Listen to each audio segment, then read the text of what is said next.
Estamos desde la Escuela de Artes y Oficios para el programa Artes y Oficios de Radio USACH, la 94.5, en este contenido extra que hemos denominado como bonus track, a propósito también de la Semana de Cultura Migrante y el Festival de Cultura Migrante que se está realizando acá en nuestra casa de estudios, que comenzó el 6 de agosto y que se va a estar realizando hasta este sábado 30, con distintas actividades desplegadas por todo nuestro campus acá de USACH.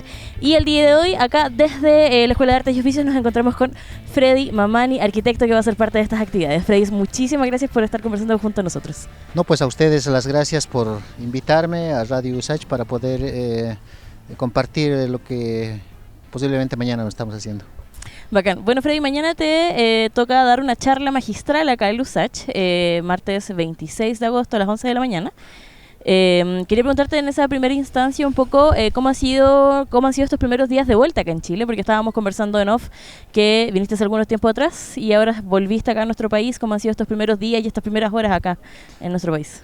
Bueno, un recibimiento bastante caluroso y bueno, muy alegre de haber regresado acá a Chile y justo con un manto nevado por sus cordilleras, un paisaje único podría decir en la capital.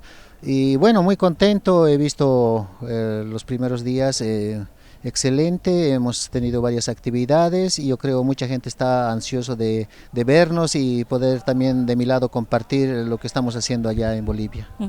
Freddy, quería enmarcar un poco esta conversación de manera un poco más biográfica, sobre todo para la gente que quizá en nuestro país y en nuestra radio no te conoce tanto, y estuve indagando un poco ahí también en tu biografía y quería partir esta conversación sobre todo en tus comienzos, hace muchísimo tiempo atrás, cuando tenías 13 años y de alguna manera también te encantaste con el trabajo desde la albañilería hasta luego seguir ya una carrera más técnica y profesional ligada a la arquitectura, que es el trabajo que realizas el día de hoy. ¿Cómo recuerdas esos primeros años, sobre todo ligados a esta arte que realizas también el día de hoy?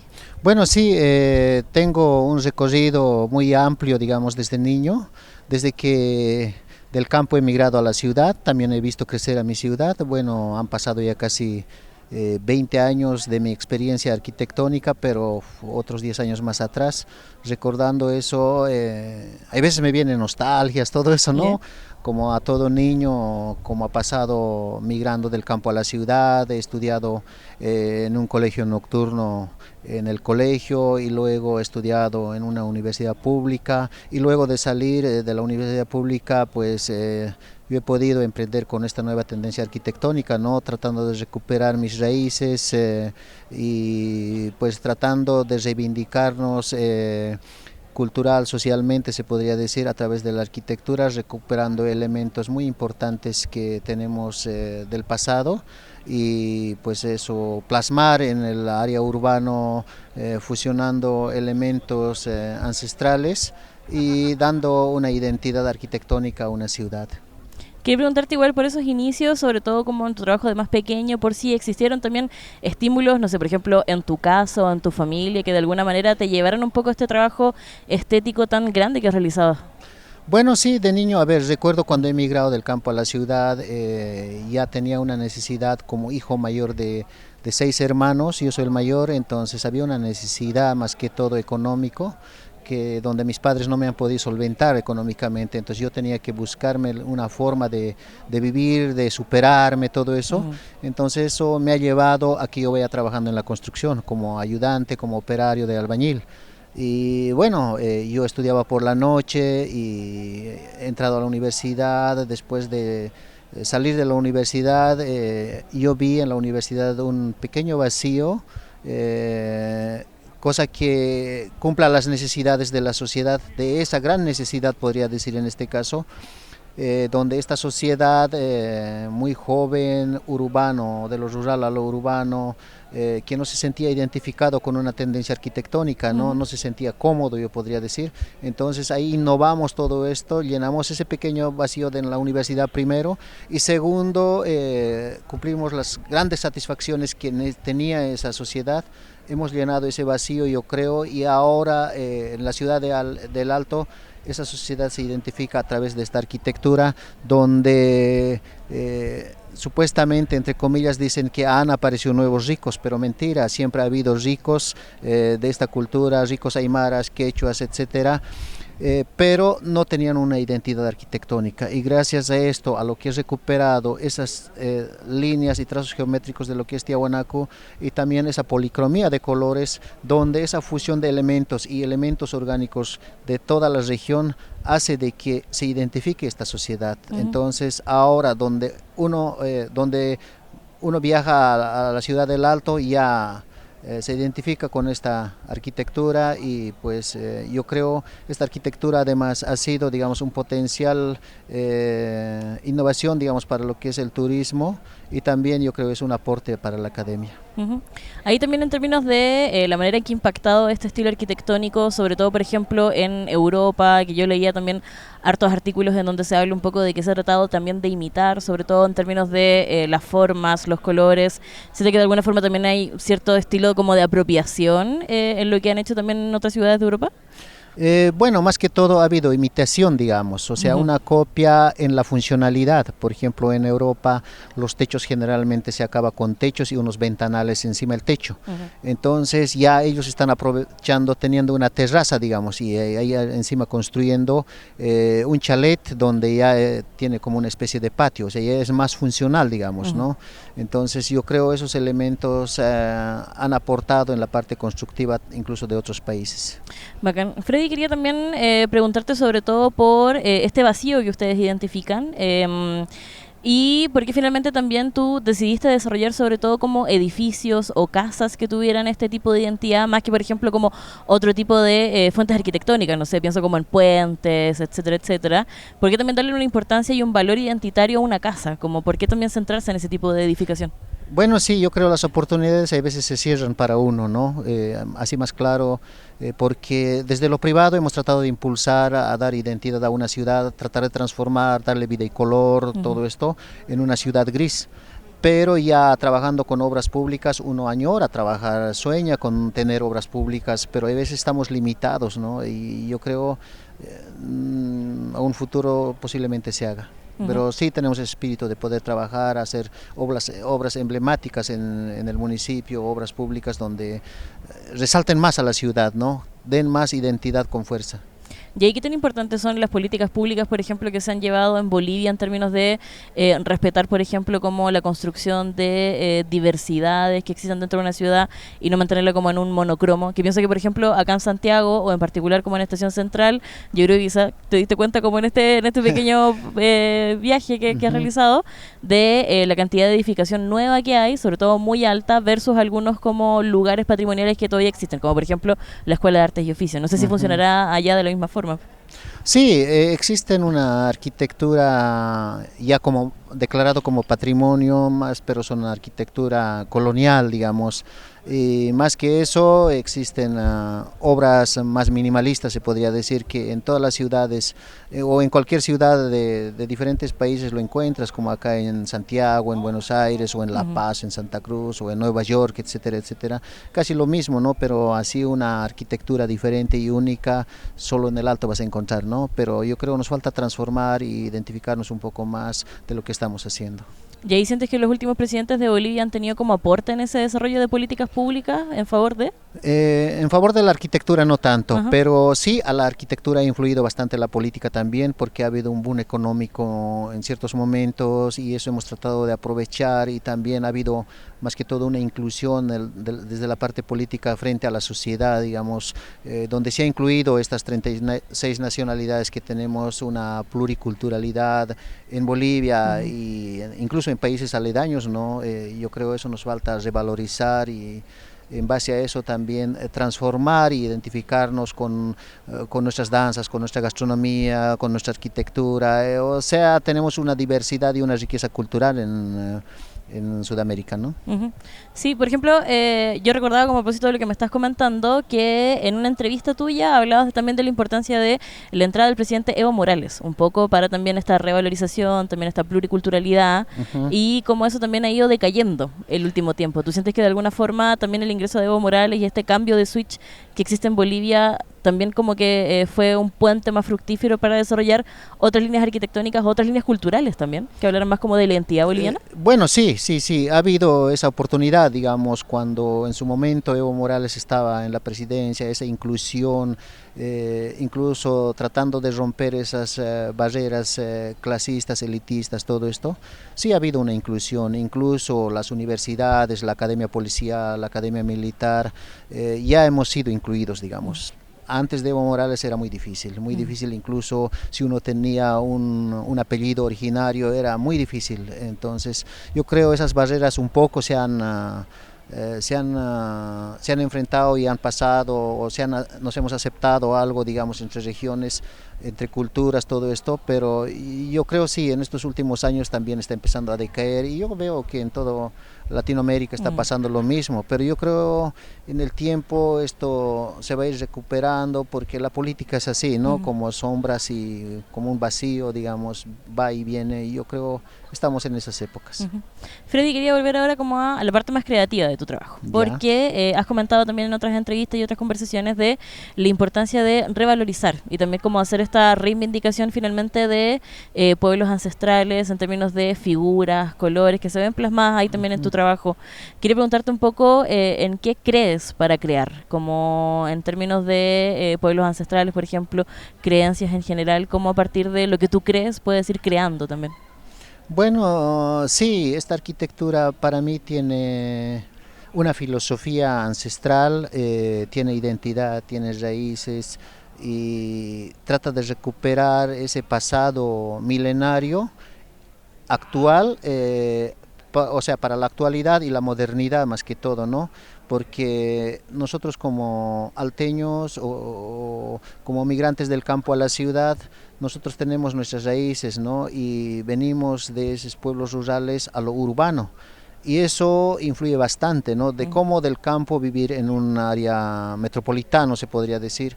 Y nuestra identidad ahí está en lo urbano. Las prácticas, por ejemplo, de nuestras costumbres, de nuestros usos y costumbres, por ejemplo, las danzas, la música, la gastronomía, está en nuestras propias habitaciones, en nuestros propios edificios, en este caso. Nuestras prácticas rurales también lo aplicamos en las áreas urbanas, ya ahora con nuestras edificaciones, y pues estamos viviendo con nuestro propio ajayu, o sea, con nuestro propio espíritu, con nuestra propia vida. Ya esas costumbres a lo urbano se trasladan, pero a gran escala, digamos, ¿no? Por ejemplo, el Aine es recíproco, ya, o sea, tú practicas el Aine en las comunidades, pero este Aine también practicas en el área urbano, en estas edificaciones, pero a gran escala. O sea, quiere decir, yo te doy esto ahora, pero mañana me lo retribuyes, pero con interés. Entonces esa práctica ya se practica en estos edificios llamados la arquitectura neoandino académicamente y también llamado cholet artísticamente. Freddy, y en general, ¿cómo son tus procesos creativos? ¿Cómo funcionas? ¿Tienes un estudio? ¿Vas desarrollando distintas ideas que aparecen? ¿Cómo también a partir como del contexto en el que te desarrollas o los viajes que vas haciendo, vas tomando referentes para poder desarrollar tu arte? No, más que todo es una interpretación, una innovación personal, y el trabajo es más que todo en equipo familiar, digamos, con mis hermanos, y nada, solo así trabajamos, y el equipo de trabajo, digamos, del personal que tenemos. Y bueno, como te digo, la innovación, yo no necesito copiar, porque cada obra que yo tengo son piezas únicas, ¿no? Para mí es un arte lo que estamos haciendo, y no es tan fácil de copiar. Tampoco me gusta innovar o copiar dos obras de las mismas características, sino son piezas únicas. Cada obra para mí son mis guaguas, así como decimos allá, o sea, son mis hijos. Entonces todos son queridos, y bueno, trabajamos en equipo familiar, y pues sí tenemos un pequeño estudio, y donde el propietario viene, y a la vez un propietario nuevo quiere contratarnos, entonces hacemos un pequeño tour y ellos deciden cómo más o menos quieren.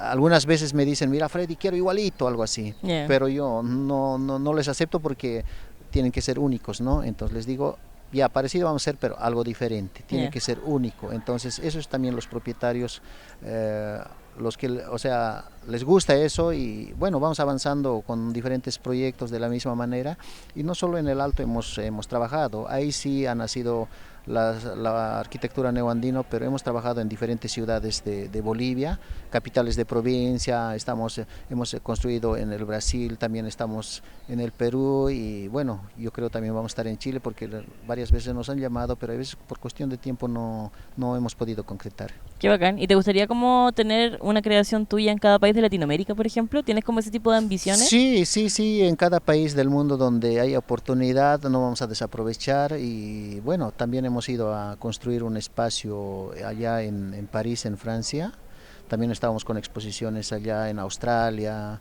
y yo creo les gusta bastante a la gente europea más que todo, ha sido todo un éxito y actualmente igual en octubre tenemos otra obra para inaugurar en París y yo creo es importante transmitir nuestras culturas de Sudamérica en Europa o en Norteamérica o en cualquier parte del mundo, ¿no? Siempre vamos a tratar de aprovechar siempre y cuando tengamos esa posibilidad de poder plasmar obras.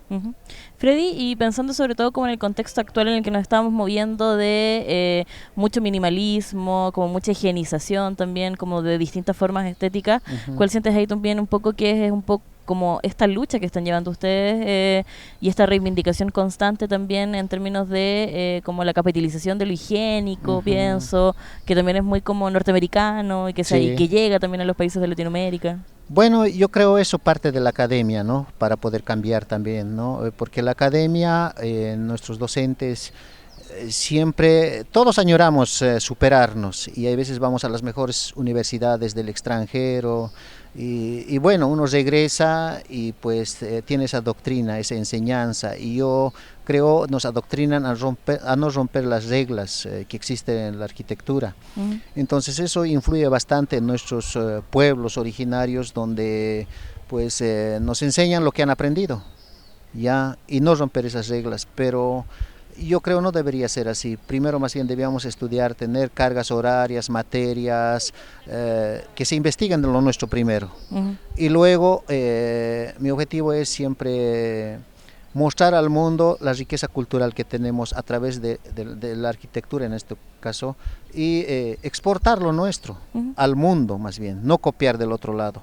Más bien ahora lo que estamos haciendo es copiar del otro lado, ¿no? Entonces acá en Santiago o en La Paz, en Buenos Aires o en Sao Paulo o en Miami, digamos, vas a ver los mismos edificios minimalistas, cuadrados, todo esto, pero no es de nuestra identidad. Entonces yo creo estamos en este caso un poquito copiando del extranjero, más bien debíamos nosotros exportar y ellos debían copiar lo nuestro, pero difícil que lo hagan eso porque nosotros somos al revés, ¿no? Entonces yo creo eso debemos revalorizar nuestras raíces, nuestros pueblos, porque acá en Latinoamérica o en Sudamérica existe una riqueza cultural que tenemos que revalorizar y empezar a exportar.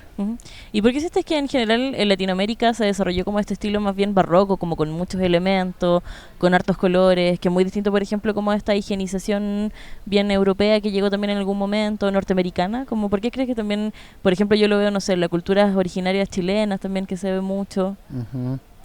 Bueno, a ver, de ese tema tendríamos que especificar bien. Por ejemplo, yo estoy tratando de recuperar una arquitectura milenaria como es Tiahuanaco, trazos y líneas geométricas de Tiahuanaco con relieves de diferentes capas se podría decir, ¿no? Como la chacana, como en la Puerta del Sol, como en la Puerta de la Luna, los monolitos tienen unos relieves bien emblemáticas, tienen una filosofía que explicar, no es así nomás, y aparte de eso los colores, yo por ejemplo he innovado esto estando en una ciudad monocromática como es el Alto, es bastante frígido, donde no puede existir mucha vegetación, hay que trabajarlo mucho en ese tema, nos falta trabajar sí, pero como en una ciudad muy joven yo he tratado de dar ese color, esa policromía de colores, recuperando de los textiles andino-amazónicos, y los textiles andinos son un poco más coloridos, más chillantes digamos, entonces he tratado de recuperar esos dos elementos también orgánicos de la región, ¿no? De los animales, de las montañas, de los ríos, etcétera, etcétera. y una fusión de esos elementos han hecho de esta nueva tendencia arquitectónica, mientras los edificios que generalmente conocemos en capitales de ciudades de mi país y de otros países, más son copias, digamos, más colonializadas, algo así, ¿no? Sí. Freddy, ya para ir cerrando, quería preguntarte un poco, a propósito como esto de realizar obras únicas, de tener más de 100 obras también a lo largo de toda tu carrera. ¿Tienes como alguna consideración en particular por el deseo de trascendencia a partir de la realización de obras de arte? ¿Como es algo que te interesa, como trascender a través del tiempo a partir de la realización de estas obras arquitectónicas? Sí, estamos en eso, ¿no? De trabajar, digamos, seguir trabajando con lo que es la arquitectura, difundiendo a diferentes países y lugares del mundo, y a través de eso también ir a obras de arte, ¿no? Yo, por ejemplo, he expuesto obras de arte allá en Australia y me ha ido súper bien, y hay mucha gente expectando, estando atento, digamos, de lo que qué piezas qué piezas voy a hacer en mi estilo, pero transformando de la arquitectura a piezas de arte.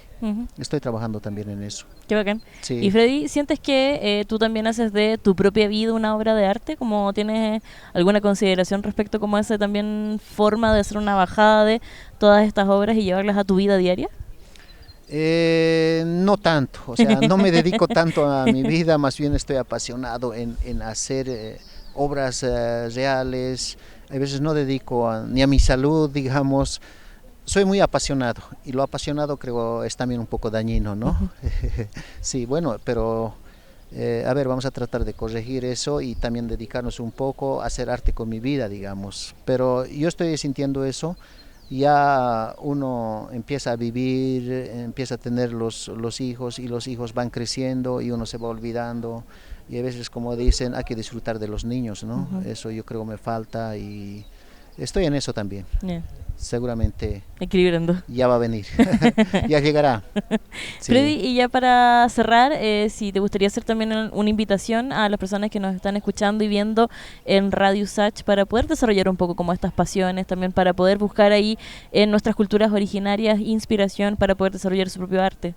Sí, pues invitarles a toda la sociedad, más que todo a los jóvenes, para que participen en esta actividad. Mañana estamos junto a todos ustedes, explicándoles y dialogando a través de la arquitectura que nosotros hemos hecho. Y bueno, están invitados mañana a las 11, si no me equivoco, en el teatro en el Aula Usach. Sí, en el Aula Magna de Usach. Así es, sí. Bueno, Freddy, muchas gracias por tu tiempo el día de hoy. No, pues a ustedes más bien, gracias por la invitación y por darme la gran oportunidad de poder compartir. Bacán. Bueno, eso fue Freddy Mamani para Artes y Oficios desde acá, la Escuela de Artes y Oficios para Radio Usach.